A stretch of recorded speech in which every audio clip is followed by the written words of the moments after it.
players. But if we really look at it, we're at a time now where technology, whether it's artificial intelligence, deep learning, even the way we look at OCT imaging in ophthalmology is changing quickly.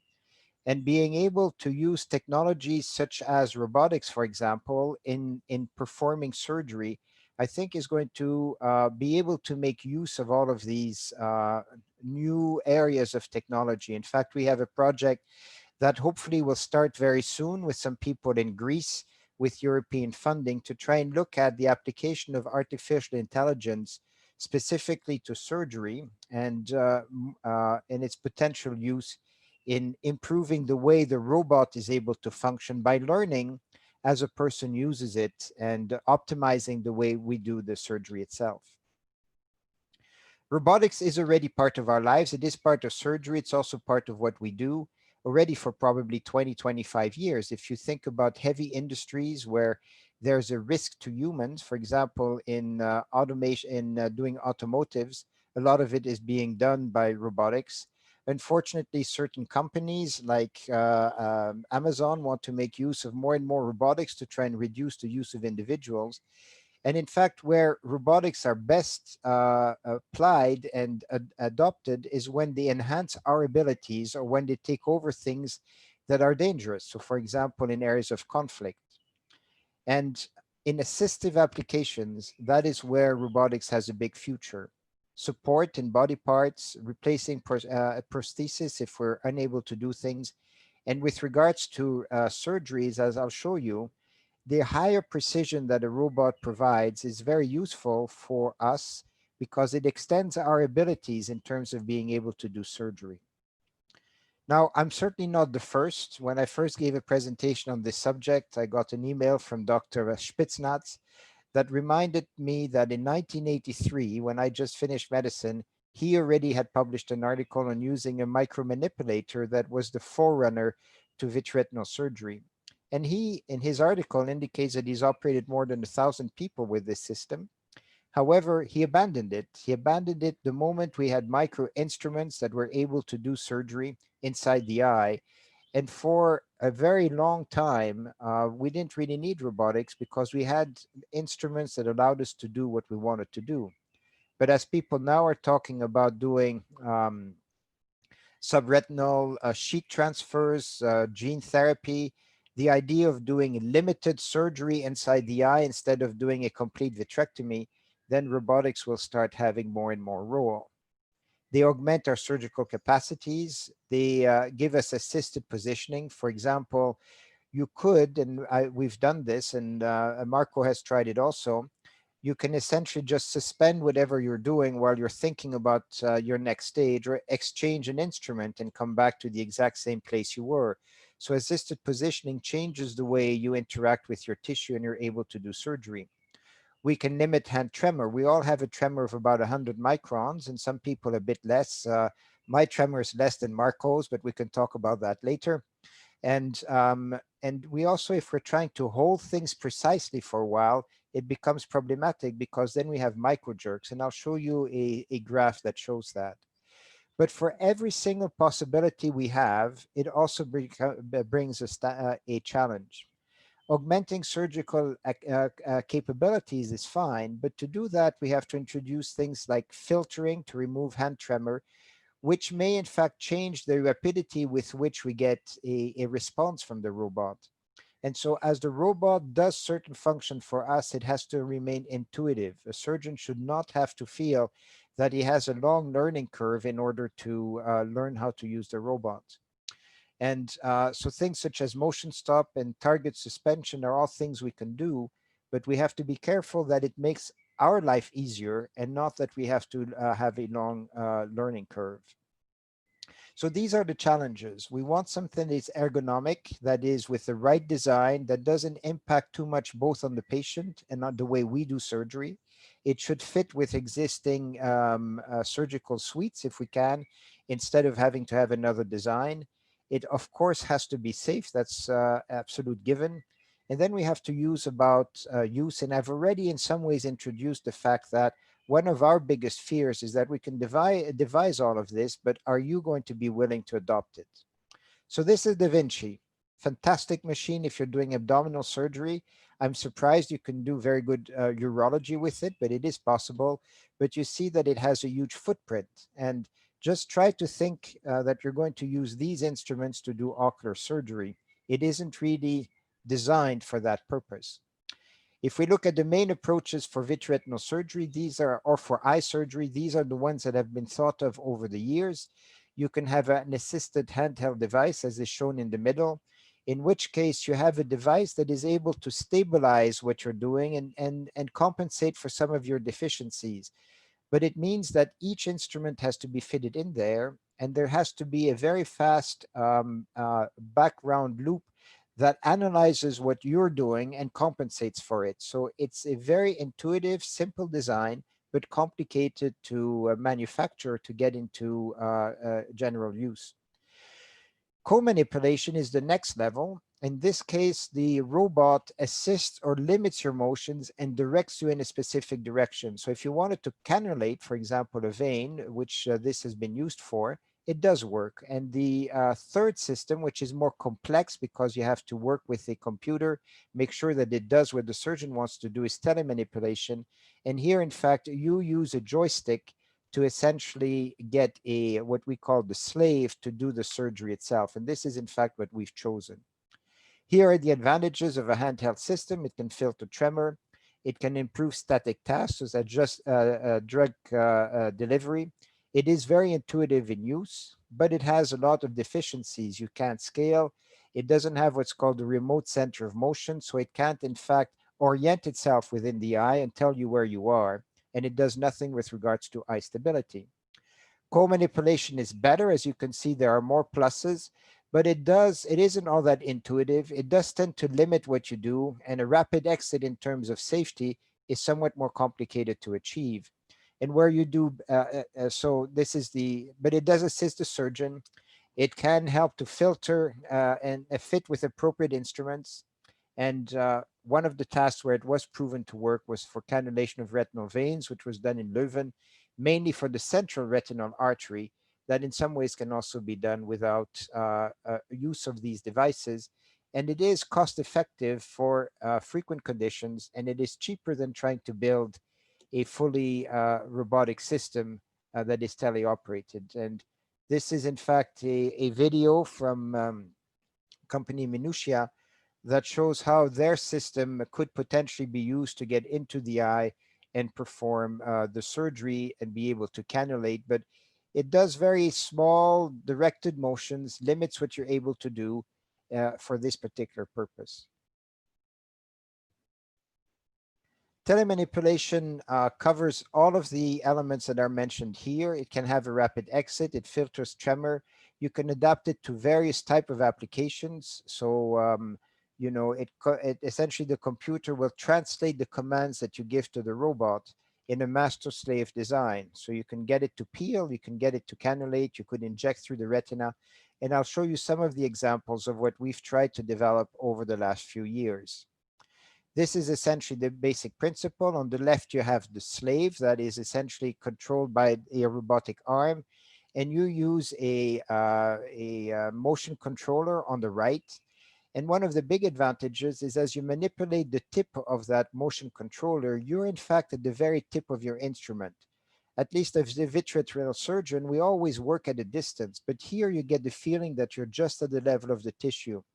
And as we develop this further in the future for anterior segment surgery, the same would be true if you're trying to do glaucoma surgery. Instead of being at a distance to reach, for example, the trabecular meshwork where you want to place your tube, you would be just at the level of the trabecular meshwork as you're placing it. So you get extreme stability and control of your movement. And that's one of the big advantages of trying to use a telemanipulation system.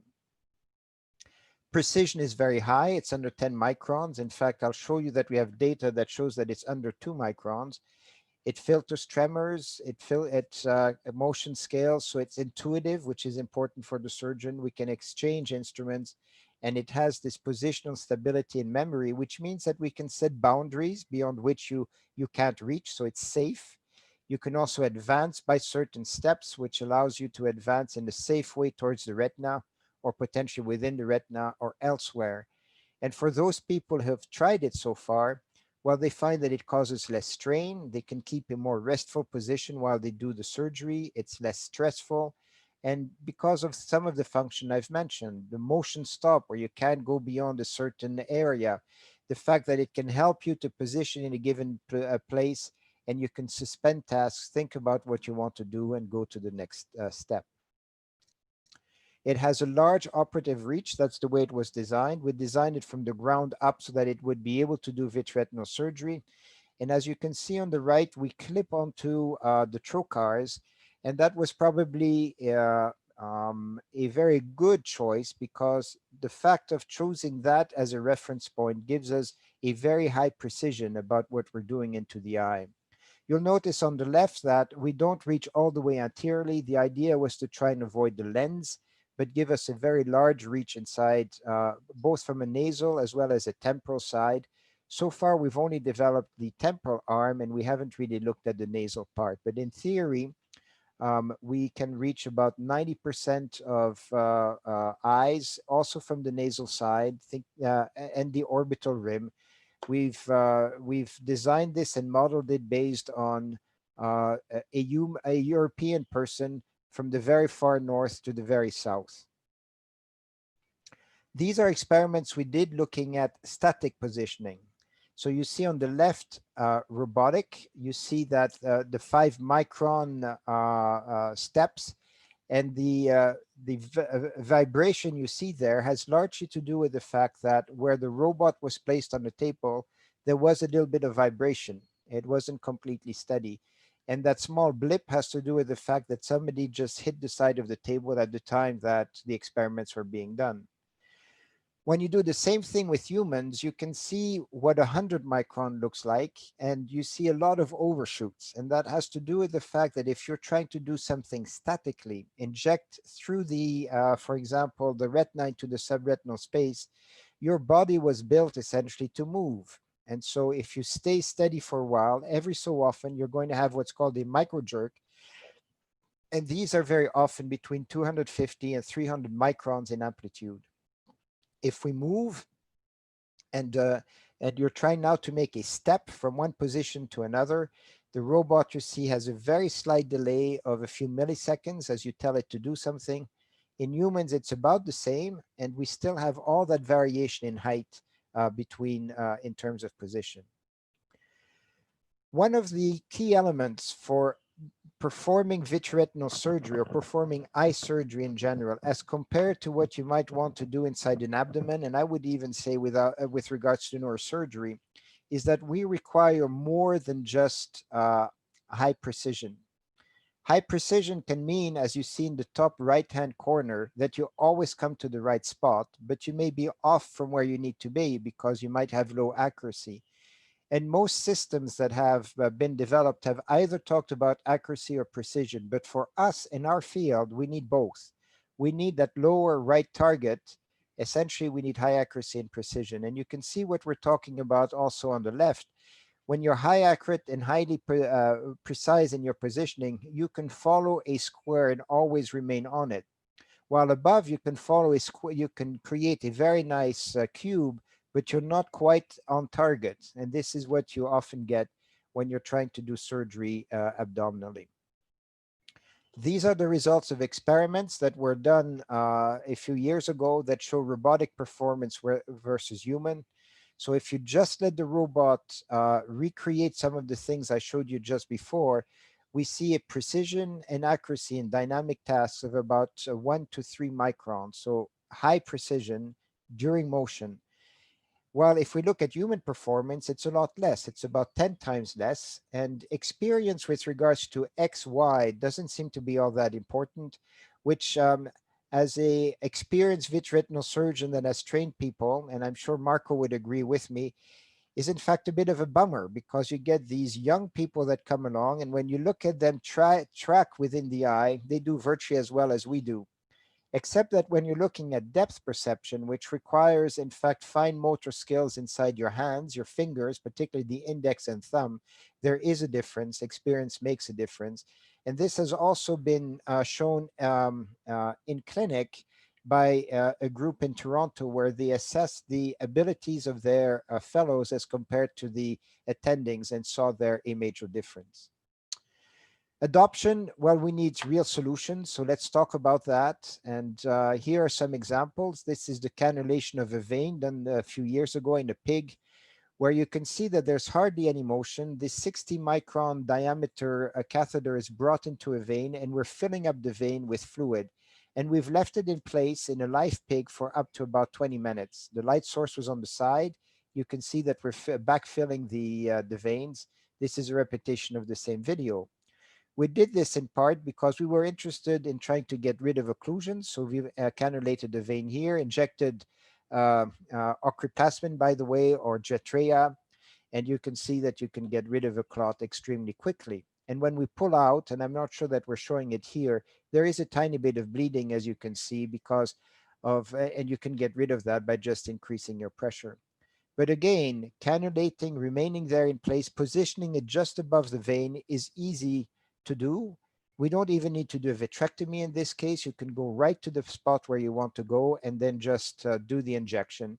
And we've developed a program that allows us to pierce through the first wall of the vein and then retract immediately so that we don't pierce through. Veins in the eye are exactly as they are on your hand. If you want to cannulate, you need a tourniquet because you need to swell up the vein, otherwise you collapse it. We can't put a tourniquet here, but we can devise something that allows us to go in and retract and prevent double penetration, and that works. This is in Oxford, the first time a human was ever operated. The motion you see is from the anesthesia.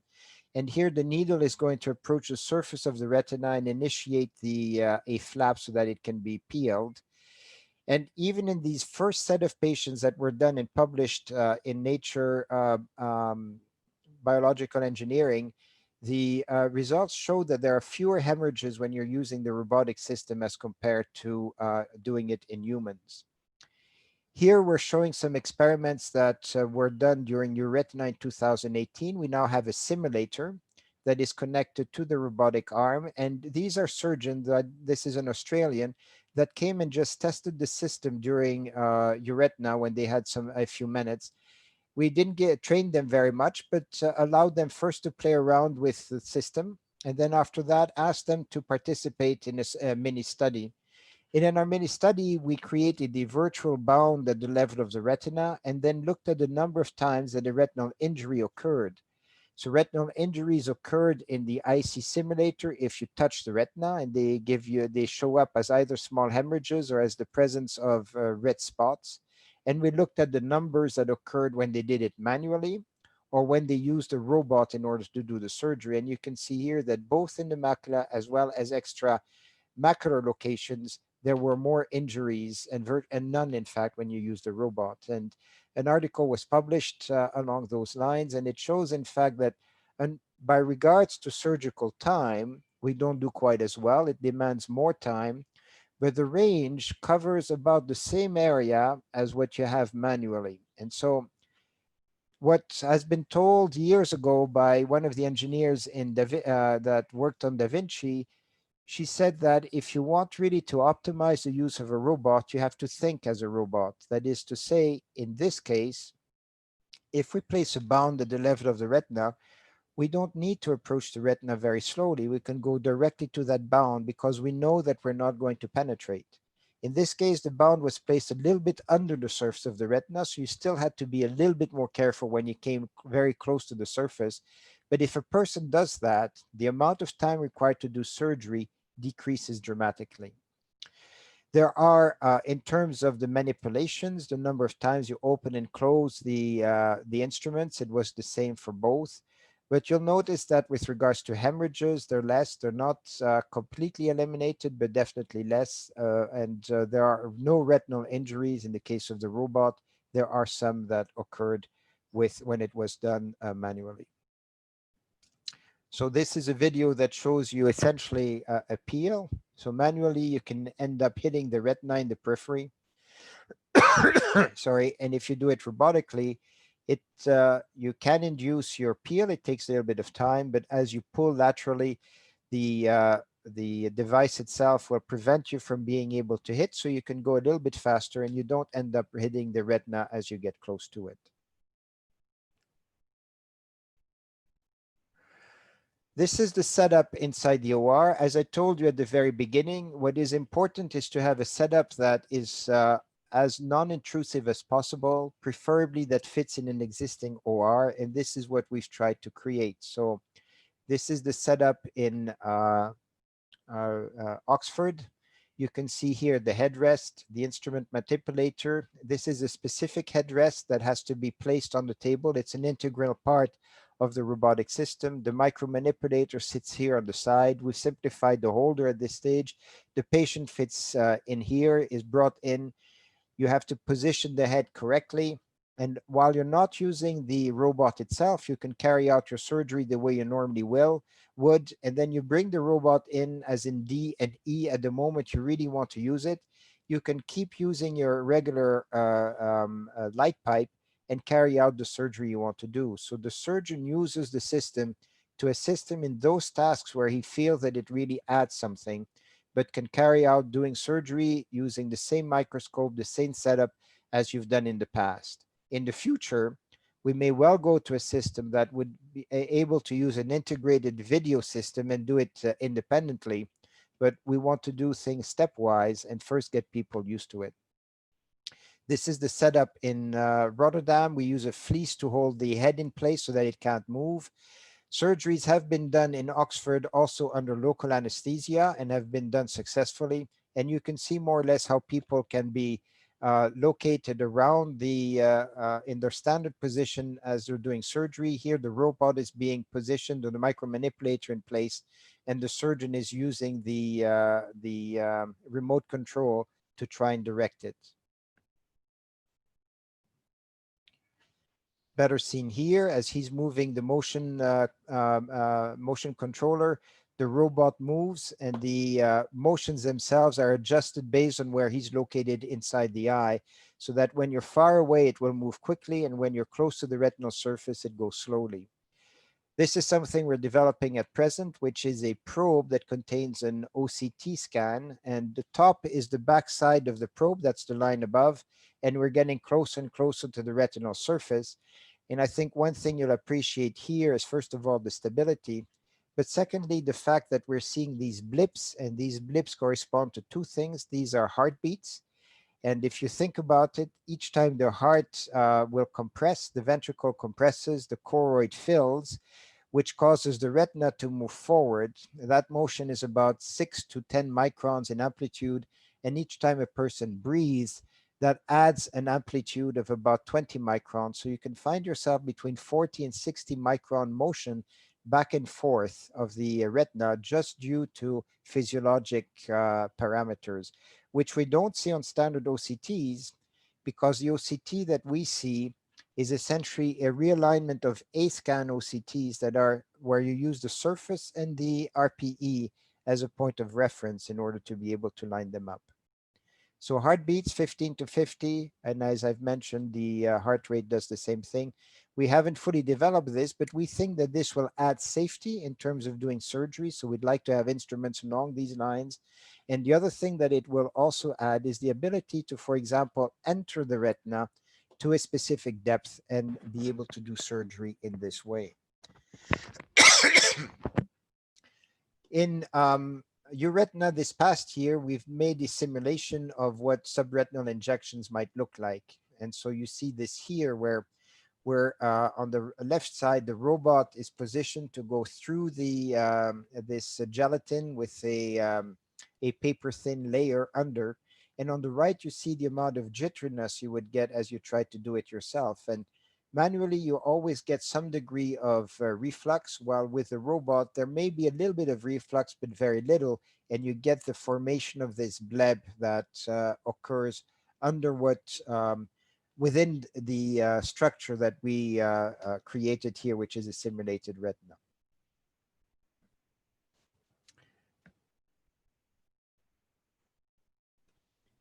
We've used an OCT pig model to try and create a simulated subretinal hemorrhage. So this is in pigs, sorry, that is looking at subretinal injections using an IOCT. And what you can see here essentially is the injection. We can position it very well inside the retina. And sorry, oh my It, God, I'm sorry if you're, maybe we can cut this. it's working. It's fine. Yeah, it's just that you're hearing in the background the sound, which you shouldn't. So I'm sorry, because I took this from the ARVO presentation of one of my PhD students, Reza. And what he's shown in a ex vivo model is the fact that we're able to inject into the subretinal space, and using we can create a bleb using the robot in 100% of cases with relatively little leakage. While if you're doing it manually, you very often see leakage in 100% of cases, and bleb creation occurs in about 40%. So there's a huge difference between the two. And as we're getting more and more towards doing gene therapy, this can make a big difference in terms of outcome. So the last part I want to talk about is about safety and mitigating risk. So we've all heard about the Boeing and its 737 MAX 8 and the problems they've had. And I hope that at no stage in Precise, for certainly as long as I'm involved and beyond, will ever get a situation like this. And mitigating risk you can do in different ways. First of all, it's important to know where the risk is located if you're going to get into robotic surgery. And largely it comes from inadequate training and communication failure. Equipment failure is always a possibility. And in fact, there is a site from the FDA where you can see all of the failures that have occurred with things such as Da Vinci. And there are parts in Da Vinci that are made of rubber, and occasionally this rubber falls into the operative field. This won't happen with the Precise system because everything is outside the eye. The only thing that goes in are instruments similar to what we do when we go inside the eye. Sorry. Equipment failure, there are many failback measures that we've put in. Of course, if there's a power failure, that would mean that everything stops. But even in those circumstances, with power failure, the weight system inside the robot is such that everything will slowly pull out of the eye and not stay inside the eye.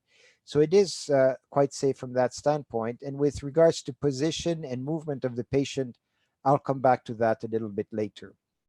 Training is obviously important, and we do have a training that has worked very well with about now between 6 and 10 surgeons before they've used the robotic system in patients. There are 20 patients operated so far with this system. You've seen already that the simulator is a good way to be able to show what the robot can do, but it's also a good way to train, and we're going to develop that further. That's part of what we're trying to do with AI, is to be able to develop a simulation that would be similar to what happens in humans, and hopefully in the future, as we're doing more and more human cases, we can bring it back to the simulator. What I'm hoping is that in some ways, in the distant future, we do most of our surgery using a robot, but we train on the simulator to do new things, or to, if there's a procedure we haven't done for a while, we can first do it there and then carry it over to the patient. So training is important. Human error, which is mainly communication between nursing staff, technical staff, and the surgeon, can be part of the problem. But robot-specific things are relatively rare. And so we're spending a lot of time now trying to understand in an OR setting, where are the problems in communication for the nurses, in understanding how things work, how the communication between the surgeon and the nurse takes place, and then also this question of the communication with the support technical staff inside a hospital. For most, this may be new to you, but as I got involved with robotics and we tried to get our CE mark, we had to go through a exercise called FEMA, which is a way of reducing the amount of the risk to the patient or in the use of a device. And so we look at whether a risk is acceptable or not, and that has to do with whether it's going to have dire consequences. So unacceptable would be, for example, something that blinds a person or requires multiple surgeries to be able to repair. If you just, for example, have a conjunctival hemorrhage, that might be considered a negligible complication, since we see this in in surgery today also. And so you start with the risk, and you find ways to mitigate or reduce it, either by design, by the software we put into the computer, and also by testing how things are being done, so that we can reduce the way um, uh, the risk that can occur to the patient. So we break down surgeries in steps, and we reassemble them so that they become more efficient and safe. What we're showing here is the fact that we can trace everything that occurs during surgery, in terms of time and in terms of position, how deep we go within the eye. And so as we try to improve what we do, we go back and look at what has been done in the past. We've used this in some external work we did for a company, where we were trying to get through the choroid. And when I did this manually for them, I would do a rotary motion to try and get through the choroid and minimize bleeding. We were trying to inject Helon into the subretinal space from an external approach. However, when we were using the robot, we figured out that we would get less bleeding and be more efficient if we tried to scratch between the choroidal vessels. And as we would go deeper, we would scratch horizontally and then a little bit vertically, because the orientation of the vessel changes. And all of this is, of course, fine with a robot because of its precision, but I never appreciated when I did this manually. AI, we're going to use recordings and lead to partial automation. The surgeon will always be in the lead. He's going to control what is being done. We're looking at the possibility of adding haptic feedback. That is a feedback that tells you, as you're getting into danger zone, going to do something that might be dangerous, that it could stop you while you're using the joystick. It tells you that you have to stop, or it could be auditory warning, tell you that you're getting too close, for example. What is best still has to be determined, but this is something that we'll do as time goes by. In our current directions is to try and develop some new software that are going to enhance the procedures, looking at vision integration with the use of an endoscope, heads-up displays. As you've seen, we're looking at the use of OCTs, or the IOCT, for existing microscopes, to try and enhance the way things are done. We want to integrate the OCT inside the instrument so that it increases the degree of safety.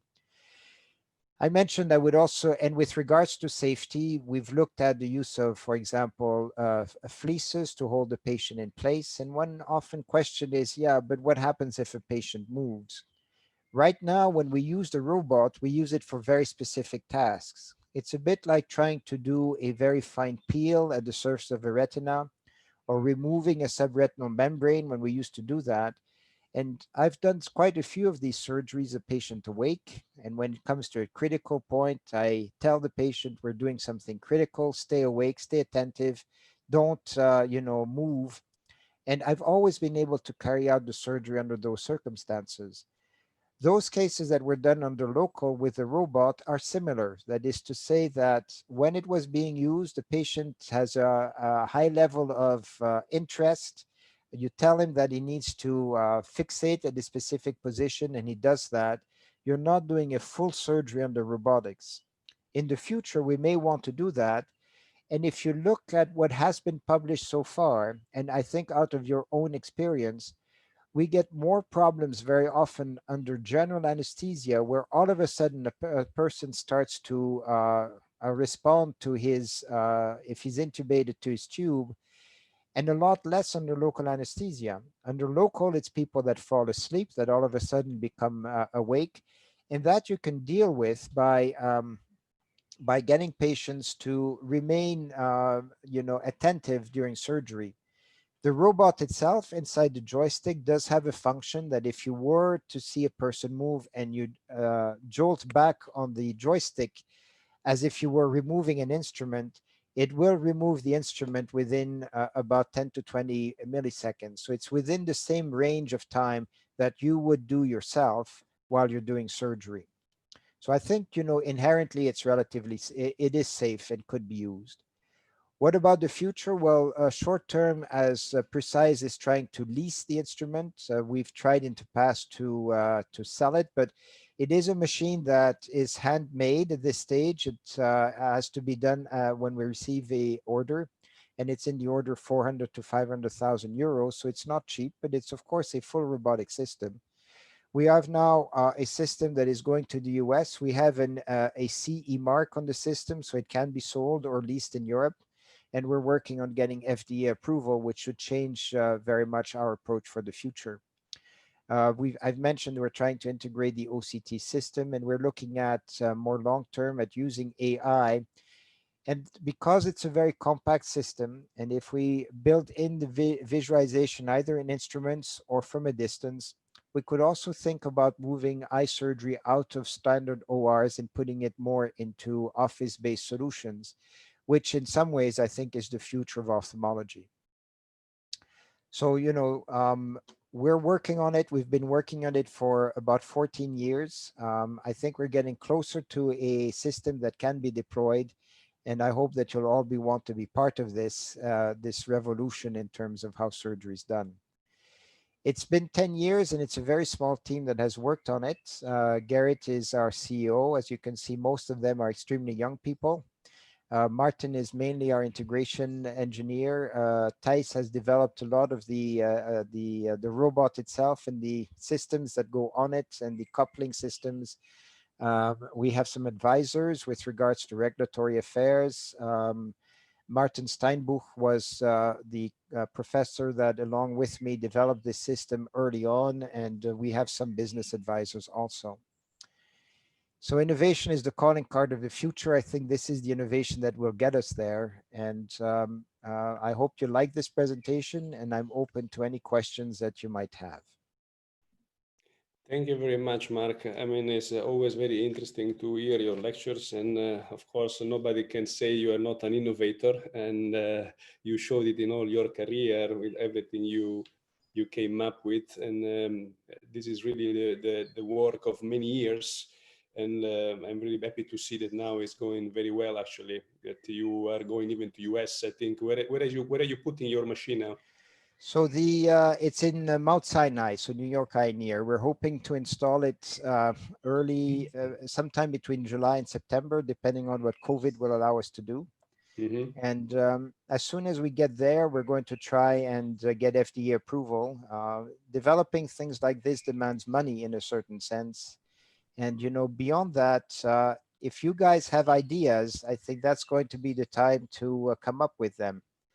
We could certainly drain things under the retina. There's a company that has approached me and asked me if we could go in and sample, for example, cysts inside the retina. Because we have a precision of 1 to 2 microns, virtually anything is possible. It's just a question of wanting to do it. Yeah, this is basically like the tip of the iceberg, because as soon as you start using it, it will be a lot more procedure you will discover to do it, not only for retina surgery, but for other applications also, Absolutely. If we think, for example, of trying to put tubes in glaucoma, I don't know if you've tried to use the Xen. I've used it on a few occasions, and you get the technical skill of knowing more or less where you need to be, but it's still a blind procedure. Here, if you have a small endoscope and it shows you where you need to be, you can spend time trying to get it to the right spot and then just place it to the depth you want, to the extent you want, because you control every step of the procedure. I If mean, we look, you're mentioning something very important, which is precision. I think this robot, the biggest difference, I think probably is in the Z axis, as you mentioned, to be able to understand where you are going, how deep you are going, and also to put your boundaries. So that is safety, because you know exactly that you are not going to damage structure. You already pre-imposed these measurements in your machine, and you know you cannot go further than that. That is yeah, what so works, right? precision is very important, and counterintuitively, the fact that time isn't an essence anymore makes a difference. If you think about, for example, for those high precise steps that you want to do, subretinal injection, we have to do it fairly quickly. And all publications so far tell us that, as you inject, you're losing 40 to 50%. And I'm sure, Marco, that when you've injected subretinal hemorrhages, on occasion, you've seen some of the blood come back around the area where you're injecting, Sure. because you do it fairly fast. You don't have a choice. But here, if you want to take half an hour, you can. So you can be much more secure about what you're doing. The other is an interesting idea is you might have heard, for example, with epiretinal membranes, when we peel, there are always microhemorrhages here and there. And these small hemorrhages, some people are thinking, are places where we evulse the neurovascular network. And maybe we can get to a stage where we can peel, we can hold it and sort of do a very fine dissection and end up getting much better results. Maybe we can do it without developing all of these, superficial changes as we peel an epiretinal membrane. And while it doesn't seem to have that much of an influence in terms of final vision, in people that have lost vision, it might make a difference in terms of reading speed, because now you won't get these losses in terms of the um, visual field in these areas. So I think this opens up new horizons in ways that we do surgery so that we can improve it. I remember when we used, for example, triamcinolone, we had macular edema and uveitis. We'd use triamcinolone, and I was very happy because I got rid of the edema, but there was no improvement in vision. Then came along things such as Ossodex, and all of a sudden I saw improvements in vision that I hadn't seen before. So this, I think, is going to be the same. As we find applications and people like you start using it, we're going to see where it makes a difference and decide when the technology really is useful and when it's not. And for sure, what you said, I mean, especially when you do subretinal injection nowadays with all these cellular therapies coming out and gene therapy and the viral vectors, I think this makes a huge difference Yeah. because you don't know what's going on with the virus that you are basically spreading around the retina. You want to have it concentrated under it. And I mean, you cannot do this with the bare hand. In spite, I have very little tremor, much less than you, as you know. But Well, that's debatable, Marco, but we can do that offline, I think. Huh? I was just joking. Look, I think I see somebody raise the hand. Wait a sec. Is Adel, you there? Hello. Abdullah. Yes, you raise your hand. Please go ahead. You have a question. Thank you very much, Dr. Marco and Dr. Aghili, for this nice presentation. I'm very grateful for Professor Marc de Smet for this futuristic presentation. Do you still hear me? Yes, I do. I do. Hear you, Abdullah. My question, because the screen disappeared a little bit. My question is, you propose a robotic surgery. It seemed to be pure for ophthalmology, because there is some surgical robotic surgery like Da Vinci, which could be used for multiple surgical specialty, urology, head and neck, general surgery, many things. Do you find it a little bit difficult to market for marketing? I mean, to bring robotic special for ophthalmology, only for ophthalmology, which costs a lot? And do you think it would be even practical to have like an adaptive hardware and software on the one which is already existed in the market? Well, for the ones that exist on the market, the problem for ophthalmology is access and size. So, that's why I think, people have tried the Da Vinci for ophthalmology. Its precision is about to the level of 100 microns, so it doesn't get much better than what we're able to do. And you can use it for cornea, but it doesn't add very much, and it's very costly. But if I take your question and were to apply it to the robot we've developed, yes, we could probably, any place where we could have a point of fixation, we could use this robot to do that kind of surgery. The difficulty is that to do these other things, you need money to invest into that area, and you need people that can help you to do it. So the key for any company or anybody who wants to do something like this in the future is focus, focus, focus. Start on one thing. And, while the big market in ophthalmology would be cataracts, we avoided cataracts because we first wanted to make sure we had a very good, precise system that did the surgery the way we wanted. And to do cataracts, we also then need to develop the visualization part, which we didn't really have the funding for. So maybe that's going to be a next stage. I think you should see precise as being something that starts with eyes. And if somebody later comes along and says, I want to use it for the knee, or I want to use it for the brain or for the ear, we can certainly look at, something like that and try to adapt it. Or even I think you could do certain types of abdominal surgery if you had the right type of setup around the where we could place the device. But that goes beyond our abilities in terms of team and the money we have. But it's a good question. Thank you. Thank you all. It was an excellent futuristic webinar. Thank you. I do have a question. Sure. My understanding is that for giving a subretinal injection, are you proposing that we actually cut the surgery into not doing a vitrectomy and then going and giving the injection precisely under the subretinal space? I think this by itself is a very an added advantage that would definitely let us do things in a very different way. I think we can. There are a few things I've done that, in fact, in pigs with cells for a company years ago.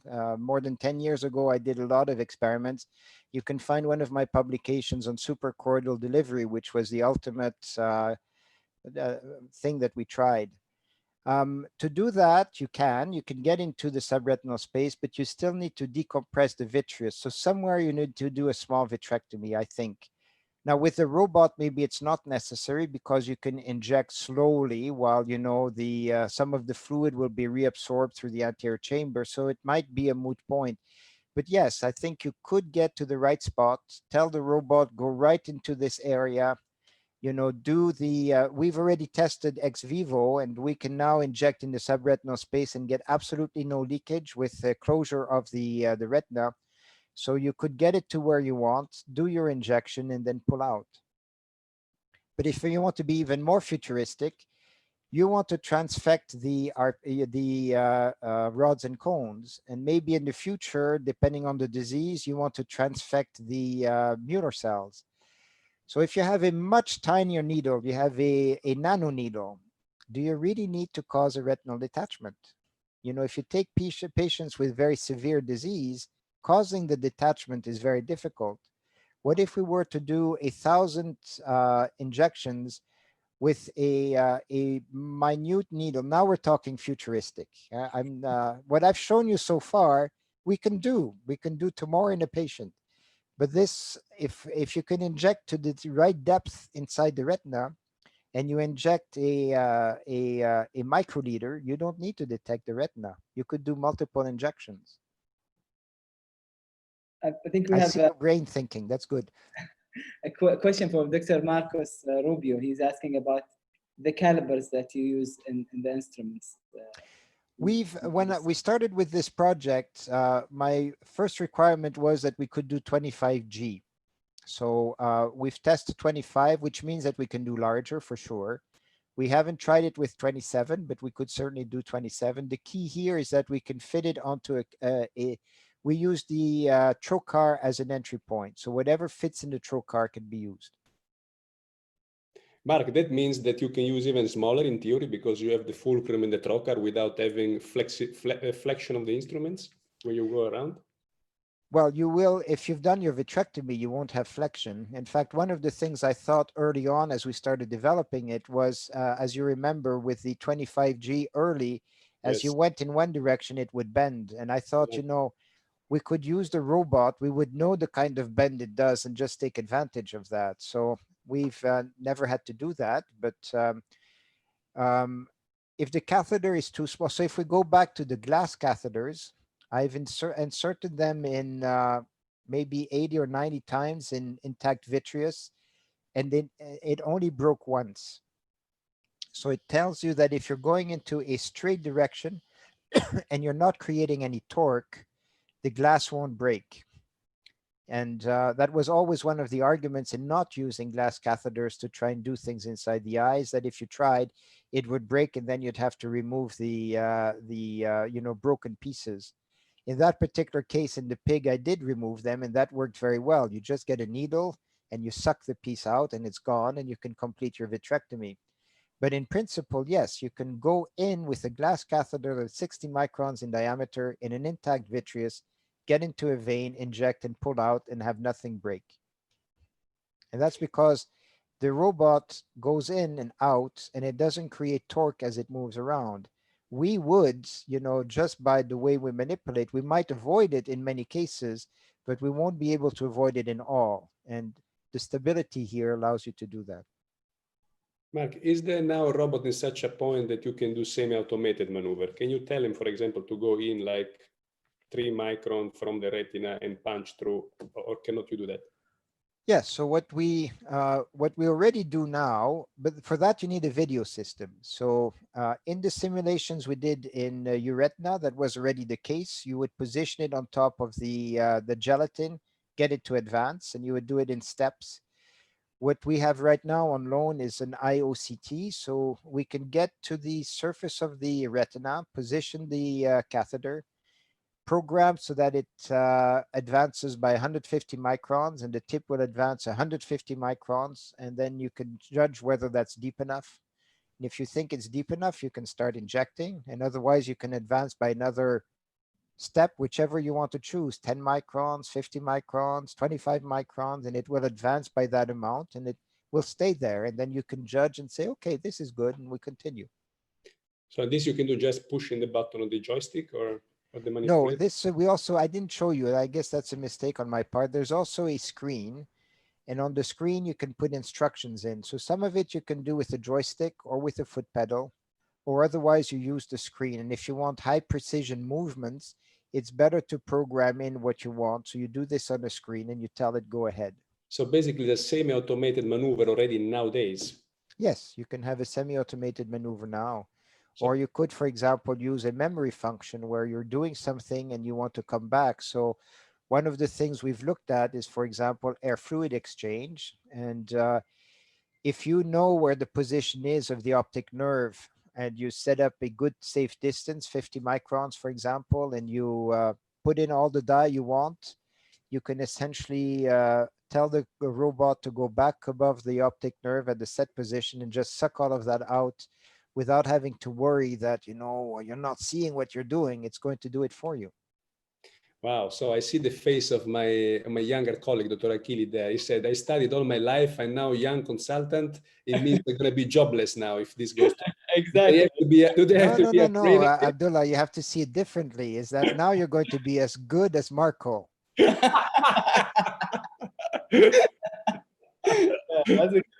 And while we're joking, if you look at, because I looked at this a few years ago, if you look at what happened in urology, that's one of the problems I have too, is that you approach people, for example, and they want to speak to KOLs. So, for Marco, for me, we don't really need a robot to do the surgery. And so in urology, they had the same thing. They asked, the older generation, Marco, and they came to the conclusion that, no, I don't need a robot. I do my surgery perfectly well. But when they went to the younger generations, they all loved the robots to do prostatectomies. Why? Because the degree of bleeding they had with the robot was about the same that their masters had doing it manually. And so the adoption among young people was much faster. Being able to peel, getting close to the retinal surface, all of that would be facilitated. In their case, they avoid having bleeding. So adoption with young people was fairly quick. So it won't take work away from you. It will make you as good as your masters. So you were talking earlier about having this procedure later on being performed in office, because you basically say you would limit the number of people you need around even having the surgeon exactly in the same place where everything is happening. So is this, does this add, in your opinion, any value to what we'll be doing in our practice, meaning that well, it may or may not. I think there is a general trend. You're starting your career. I'm getting closer to the end of it. And when I started, I still have many years. And Marco, don't be worried. Already 10 years ago, you were at the end. So. Oh my God, listen to this guy. We've had this debate forever. He's getting closer to the end. When I was a resident, a cataract was worth about $400 in Canada. That's where I trained. In Switzerland, is worth $2,000. When I came here to Switzerland, the price had gone down to about the 400. And 2 years ago, the ministry decided that the official price for cataract was now 70 Swiss francs. It cost me more money to go and get my hair cut. And while that seems extreme, it's not the price we get because there are agreements now with clinics. The fact is there's a general trend to reduce the cost of surgery, the cost to you as a physician. But the surgical fee, for example, in Switzerland, has not gone down. And the clinic where you do surgery gets just about the same amount as they did 2 years ago. Why? Because that's incompressible. So the way I look at it is as we have more and more pressures, and unfortunately, I think Saudi Arabia may face this also in the future if the price of oil goes down or the use is less. There's going to be less reimbursement, but the clinic has certain fees. So if you can move it to your office, you'll be able to continue doing things. And for your career, it will be covered. Good. I start liking it also now, you see? Yeah, I know. That's why. You see, I have to think forward if I want to get things done. But the reason why I think it's possible is that if the robot is compact and does the surgery, and you have now a visualization system, you don't, in about 5 years, even probably before, you don't really need a microscope. You just need a video camera on top of the eye. So you've eliminated the big piece of equipment. Why do we need a large OR? The sterility in the OR is much better if you use a laminar flow air system that is purified than if you sit in an OR, because you're generating, cells that are covered with bacteria all the time. While if you have a laminar flow system of air, that would be even more sterile. So the whole concept of surgery, if you're looking at it from the standpoint of sterility, access, this would demand more automation, but we could have a surgical suite in an existing room, essentially. Yeah. And this in COVID time is also very important, I mean, it makes very contemporary argument. I see there is someone who wants to talk, has been granted access. Okay. Dr. Khaled, can you please ask your question? Yeah, hi, Marco, and hi, Marc. This is Khaled Sabti from Kuwait. Hi, Khaled. I had a great chance to use the demo at the Academy a few months ago, if you That's remember. true. Yes, I do. really enjoyed it. I love this technology. I think this is the future. And I think my personal opinion that it is going to change how we treat CRVOs. I think the reason why we are not doing surgery because we are not able to successfully canalize the vein and inject whatever antithrombotic agent. I think if we have the chance using this technology to have high success rate of canalizing the vein and injecting whatever stuff inside the vein to dissolve the clot, I think we may this may change the future of treating CRVO. So Marc, thank you very much for making this technology available, and I'm really looking forward to use it in the near future. So I think for CRVO, but also BRVO, if it's not a small vein in the very far periphery, in Barcelona, Garcia Rumi showed that if you do delaminate and get rid of the occlusion, it doesn't reform and you can get improvement in vision. So I think, we can get down to veins of about 60 microns in diameter. The question is what we have to use as to inject. And I mentioned what I showed you was with Jetrea. Problem with that is that it's a very powerful enzyme. If it gets under the retina, it tends to eat it up. TPA can work if it's early enough, but the problem with TPA is that it needs profibrinogen in the area, and if it doesn't, it's not able to create, in fact, it needs I'm completely messed up right now. In order to be able to create plasmin, you need to have the right enzymes, and that's not so easy. It has to come from a source.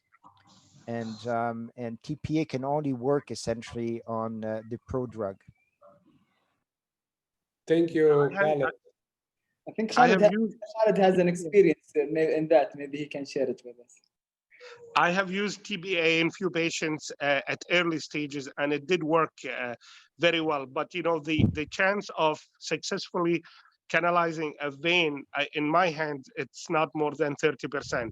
So one in three, you can make a successful, especially of cases where it's non-dilated veins.